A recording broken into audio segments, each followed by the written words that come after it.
Hello, hi, welcome to my channel. Feel the taste of difference.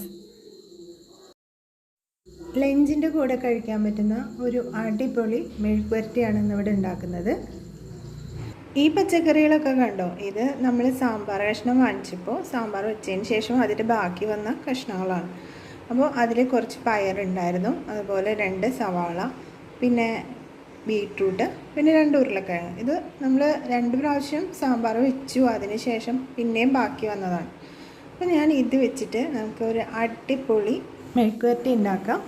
അപ്പോൾ എല്ലാ കഷ്ണങ്ങളും ഇവിടെ അരിഞ്ഞെടുത്തിട്ടുണ്ട്. അപ്പോൾ നിങ്ങളുടെ കയ്യിൽ ഇതെല്ലാം ഉള്ള കഷ്ണങ്ങളെങ്കിലും ഏത് വെജിറ്റബിൾസ് ആണെങ്കിലും ബാക്കി ഉണ്ടാവുന്ന വെജിറ്റബിൾസ് ഇപ്പോൾ കുറേശ്ശൊക്കെ ഉണ്ടാവില്ല നമ്മുടെ കയ്യിൽ. ഇതുപോലെ ഒറ്റയ്ക്ക് ഇപ്പോൾ പയറ് ഇപ്പോൾ ഉപ്പേരി വെക്കാനാണെങ്കിൽ പയർ മാത്രം തികയില്ല. അങ്ങനെ കുറച്ചൊക്കെ ആയിട്ട് വെജിറ്റബിൾസ് നമ്മുടെ ഫ്രിഡ്ജിലൊക്കെ ഉണ്ടാവും. അപ്പോൾ ആ വെജിറ്റബിൾസൊക്കെ നമുക്ക് ഇതുപോലെ എല്ലാം പീസാക്കി എടുത്തിട്ട് ഇങ്ങനെ ചെയ്തെടുക്കാം. അപ്പോൾ ഇത് ചെയ്യുമ്പോൾ ചട്ടിയിൽ അല്ലെങ്കിൽ അടി കട്ടിയുള്ള നല്ലൊരു ചട്ടി എടുക്കാനായിട്ട് ശ്രമിക്കണം. ഞാനിവിടെ ചട്ടിയാണ് എടുത്തിട്ടുള്ളത്. അപ്പോൾ ചട്ടി ചൂടായപ്പോൾ ഞാനതിൽ വെളിച്ചെണ്ണ ഒഴിച്ചു, എന്നിട്ട് കടുകിട്ട് പൊട്ടിച്ചു.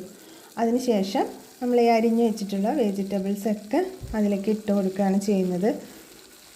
ഇനി കുറച്ച് ഉപ്പും കൂടി ചേർത്തിട്ട് നന്നായിട്ടൊന്ന് മിക്സ് ചെയ്തിട്ട് മൂടി വെച്ച് അതിൽ വരുന്ന ആവിയിൽ വേവിച്ചെടുക്കുകയാണ് ചെയ്യുന്നത്. അപ്പോൾ ഇത് വേഗം തന്നെ കഴിയും. ഇതിൽ 2 ഇൻഗ്രീഡിയൻസും കൂടി ചേർത്താൽ മതി. പക്ഷേ നല്ല ടേസ്റ്റ് ആയിട്ടുള്ളൊരു കറിയാണ്. കുട്ടികൾക്ക് വരെ വളരെ ഇഷ്ടപ്പെടുന്ന ഒന്നാണ്. ഇപ്പോൾ വെജിറ്റബിൾസ് കഴിക്കാത്ത പിള്ളേർക്ക് ഇതുപോലെ ഒന്ന് ചെയ്ത് കൊടുത്താൽ മതി, അവർ ഇത്തിരിയെങ്കിലും ഒന്ന് കഴിക്കും. അപ്പോൾ ഇത് നമുക്ക് കുറച്ച് ഉപ്പൊക്കെ ഇട്ടിട്ട് നന്നായിട്ടൊന്ന് ഇളക്കി കൊടുത്തതിന് ശേഷം നമുക്കിത് മൂടി വെക്കാം. മൂടി വെച്ചിട്ട് ആവിയിൽ വേവിച്ചെടുക്കാം. അപ്പോൾ ചട്ടി ആകുമ്പോൾ നല്ല ചൂട് അടിയിൽ നിന്ന് കിട്ടും. അതുകൊണ്ടാണ് ഇത്തിരി കട്ടിയുള്ളതാണല്ലോ, അപ്പോൾ ചട്ടി തന്നെ സെലക്ട് ചെയ്തത്.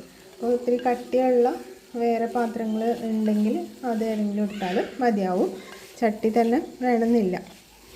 അപ്പോൾ നമുക്ക് ഇതിൽ ലാസ്റ്റായിട്ട് ഞാൻ 2 ഇൻഗ്രീഡിയൻസ് ചേർക്കുന്നു എന്ന് പറഞ്ഞു. അതിൽ മെയിനായിട്ടുള്ള ഇൻഗ്രീഡിയൻ്റ് എന്ന് പറഞ്ഞാൽ നമ്മുടെ കപ്പലണ്ടിയാണ്.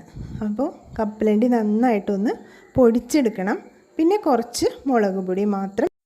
അപ്പോൾ നമ്മുടെ ലാസ്റ്റായിട്ട് ചേർക്കേണ്ട നമ്മുടെ കപ്പലണ്ടിയും അതുപോലെ കുറച്ച് മുളക് പൊടിയും എടുത്തിട്ടുണ്ട്. കപ്പലണ്ടി നന്നായിട്ട് പൊടിച്ചെടുത്തിട്ടുണ്ട്, മുളക് പൊടിയും കൂടി മിക്സ് ചെയ്തിട്ടുണ്ട്.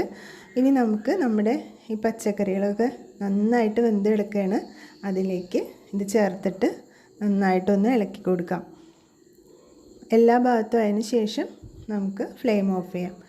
ഇപ്പോൾ ഈ സമയത്ത് നമുക്ക് വേണമെങ്കിൽ ഇതിൽ കറിവേപ്പില ചേർത്ത് കൊടുക്കാം. അപ്പോൾ നമ്മുടെ ബാക്കി വന്ന ഈ പച്ചക്കറികൾ കൊണ്ടുള്ള അടിപൊളി മെഴുക്കുവരട്ടി ഇവിടെ റെഡി ആയിട്ടുണ്ട്. അപ്പോൾ നമുക്ക് ഇനി ഇതുപോലെ ബാക്കി ഉണ്ടാകുമ്പോൾ ഇങ്ങനെയൊക്കെ ചെയ്ത് പിള്ളേർക്കൊക്കെ കൊടുക്കാം. അപ്പോൾ പുതിയൊരു വീഡിയോ ആയിട്ട് നമുക്ക് ഇനി കാണാം. അപ്പോൾ ഇതുവരെ എൻ്റെ വീഡിയോ കണ്ട എല്ലാവർക്കും താങ്ക് യു ഫോർ വാച്ചിങ്.